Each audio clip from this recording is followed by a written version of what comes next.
12번 볼게요. 자, 12번 문장에서 동사는 make쓰고 얘가 사역 동사거든. 그래서 앞부분이 주어 역할을 해요.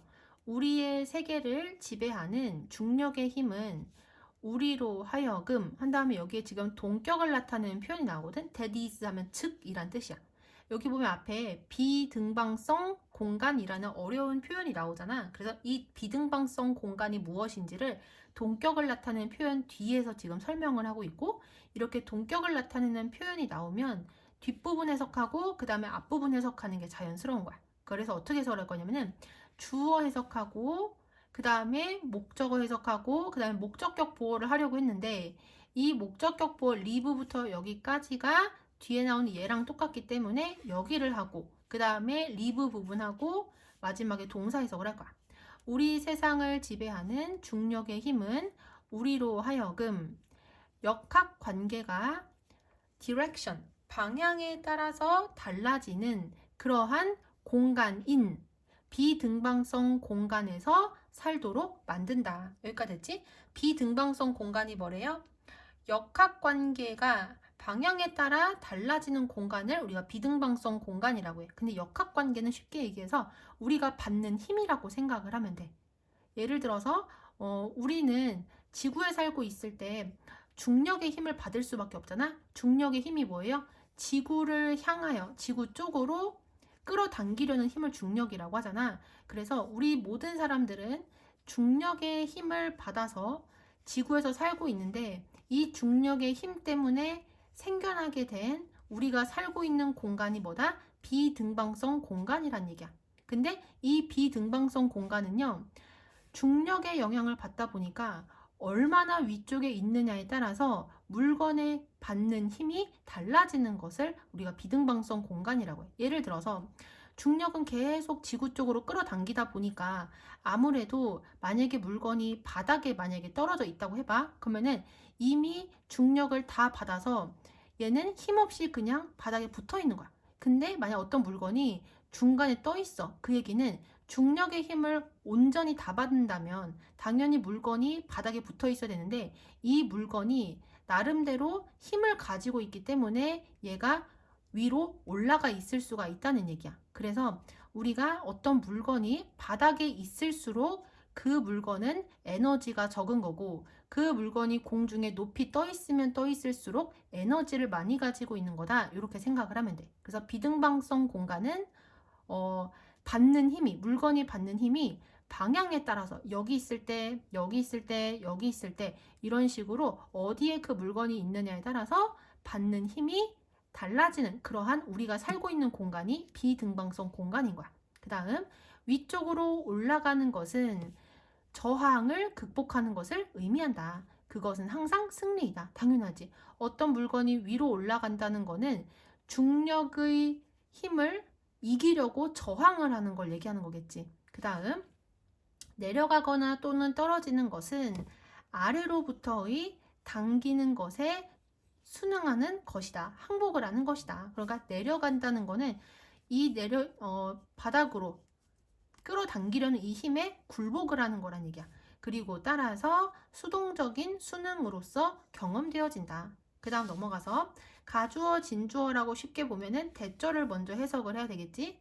그래서 각기 다른 위치는 다이나미컬리, 역학적으로 동등하지 않다는 그러한 것은 공간의 불균형으로부터 생겨난다. 조금 어렵게 얘기를 하고 있지만 다시 해석을 해보면 서로 다른 위치는 역학적으로 같지 않다는 것은 공간의 이러한 불균형에서 생겨난다. 그러니까 똑같은 물건인데요.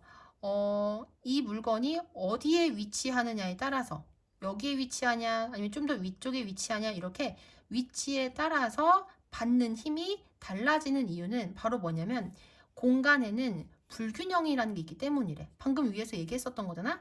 방향마다 받는 힘이 다르다고 했지. 그 얘기를 또 한 번 얘기를 한 거야. 다시 각기 다른 위치가 받는 힘이 이렇게 다르다는 것. 예를 들어 위쪽에 있는 건 더 큰 힘을 받고 아래쪽에 있는 건 더 적은 힘을 받는다는 것. 이러한 사실은요. 공간이 불균형하다는 것 때문에 생겨나게 된다는 얘기야.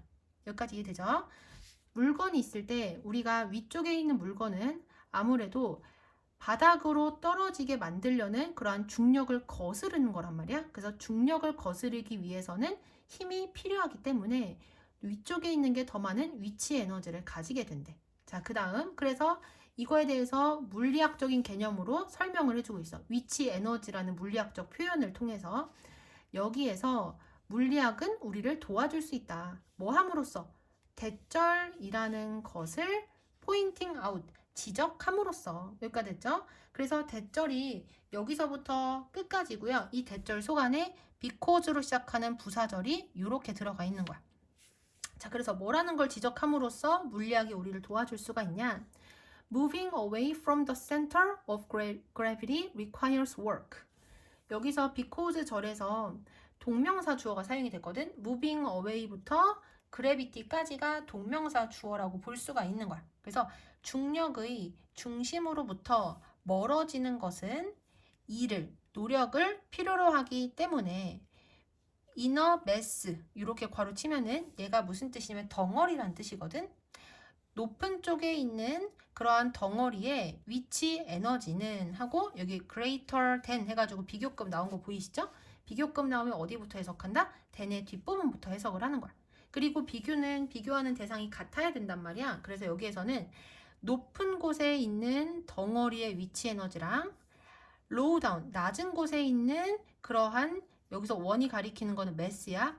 덩어리의 that, 위치 에너지랑 비교하는 거야. 여기서 이 대시 가리키는 게 뭐고 원이 가리키는 게 무엇인지를 정확하게 알고 있어야 돼. 이 원이 가리키는 거는 덩어리, 그리고 이 대시 가리키는 건 위치 에너지야.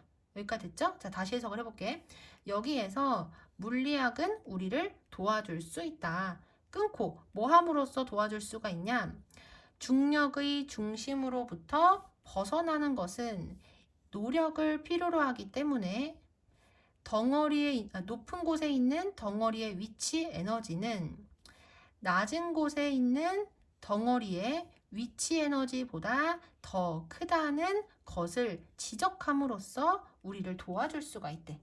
여기까지 됐지? 그러니까 어떤 물건이 있는데 그 물건이 중력의 중심, 그러니까 이 땅을 얘기하는 거야. 땅으로부터 멀어지면 멀어질수록 멀어지기 위해서는 더 많은 노력이 필요한 거야. 그렇기 때문에 당연히 높은 곳에 있는 물건의 위치 에너지는 낮은 곳에 있는 물건의 위치 에너지보다 더 클 수밖에 없다라고 물리학적으로 우리에게 설명을 해준 거야. 그 다음 넘어가서 겉으로 오브부터 어디까지 괄호를 칠 수 있냐면은 여기 컬러까지 괄호를 칠 수 있고요. 여기서 certain은 무슨 뜻이 있냐면은 뭐 특정한, 일정한이라는 뜻인데 여기서는 일정한이라고 해석할게.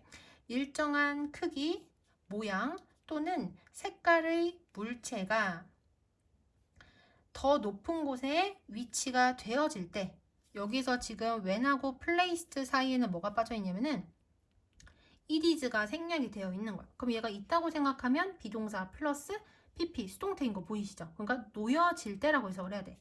겉으로 일정한 크기, 모양 또는 색깔의 물건이 더 높은 곳에 놓여질 때 더 많은 무게를 가지게 될 것이다. 여기까지 됐죠? 그러니까 똑같은 물건이라고 해도 만약에 그 물건이 더 위쪽에 있으면 그러면 그 물건은 아무래도 더 많은 힘을 가지게 된다.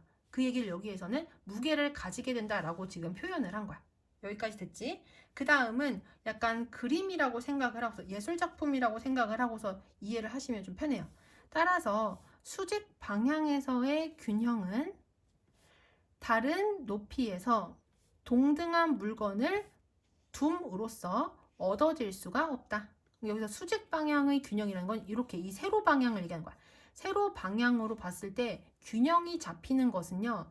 결코 얻어질 수가 없대요. 어떤 식으로는 얻어질 수가 없냐면 완전히 똑같은 물건을 다른 높이에다가 둠으로써는 균형을 얻을 수가 없대. 그러니까 완전히 똑같이 생기고 똑같은 크기의 물건을 바닥에다가 놓고 그리고 위에다가 놓는다고 했을 때 이거를 우리 사람들은 균형이 잡혀져 있다고 볼 수가 없다는 얘기야.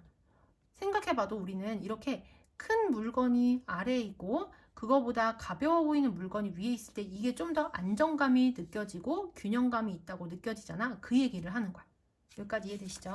그 다음에 넘어가서 더 높은 곳에 있는 것은 더 가벼워야만 한다. 여기까지 됐지? 자, 그 다음 넘어가서 크기와 관련하여 실험적인 증명은 이 사람에 의해 언급되어진다. 그래서 이제는 또 다른 어떤 크기와 관련된 균형 문제에 대한 실험이 또 나오는 거야. 자, 그 실험의 내용을 볼게. if부터 콤마까지 이렇게 묶을 수가 있고요. 여기서 원은 한 사람을 얘기하는 거야. 그리고 be asked to 부정사 하면은 to 부정사 하도록 요청받다 이렇게 해석을 해야 돼. 만일 한 사람이 without measuring it 그것을 측정하는 것 없이 perpendicular 하면 얘가 무슨 뜻이냐면 수직적인 이란 뜻이야. 수직선을 2등분 하도록 요청을 받을 때 그때 한 사람은 거의 예외 없이 그 표시를 너무나 높게 place 둘 것이다. 어렵게 얘기를 하지만 어떤 선이 있어.